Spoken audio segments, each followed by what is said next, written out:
এখানে জঙ্গিদের সরকার চলছে। জঙ্গিদের সরকারের মুখ হচ্ছে সিদ্দিকুল্লাহ আর ফিরহাদ হাকিম, আর মুখোশ হচ্ছে মমতা ব্যানার্জি। জঙ্গিদের সরকার তো শুধু ভোটার লিস্টের নাম নয়, আজকে ক্যানিং শওকত মোল্লা বিখ্যাত ক্যানিংয়ে সেখানে জাভেদ মুন্সি ধরা পড়েছে। কাশ্মীরের পুলিশ এসে ধরে নিয়ে গেছে। কাশ্মীরের পুলিশ কাশ্মীর সরকারের নয়, ওটা গভর্নরের আন্ডারে। কাশ্মীরের পুলিশ এসে পাকিস্তানি জঙ্গিকে আজকে ধরেছে ক্যানিং থেকে। যে ক্যানিংয়ে সব ভোট তৃণমূল নেয় বা পায়।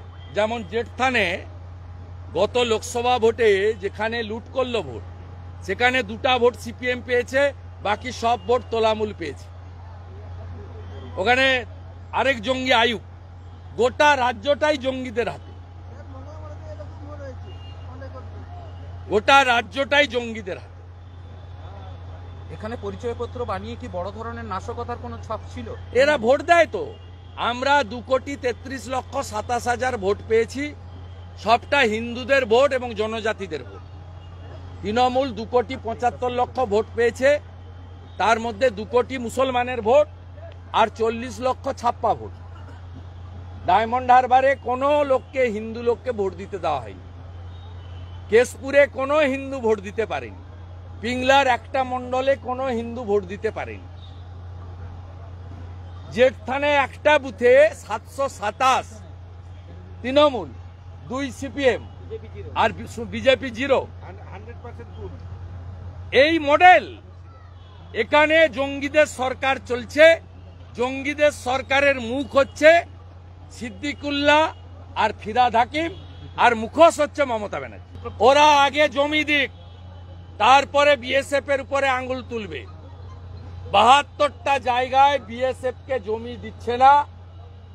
মোট বাংলাদেশ ভারতের বর্ডার হচ্ছে 4000 কিলোমিটার।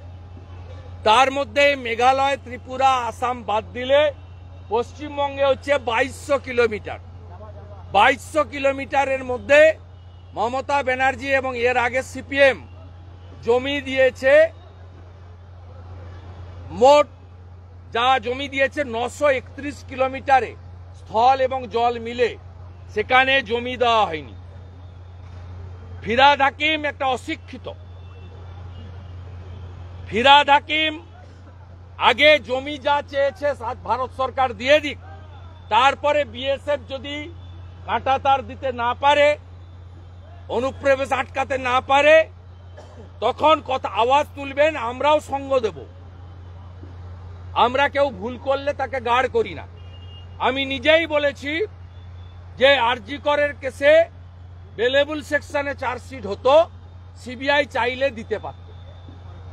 তা সিবিআই মানেই তার সব কাজকে সমর্থন করতে হবে, বিএসএফ মানেই তার সব কাজকে সমর্থন করতে হবে, এটা আমরা ভারতীয় জনতা পার্টি বলে না।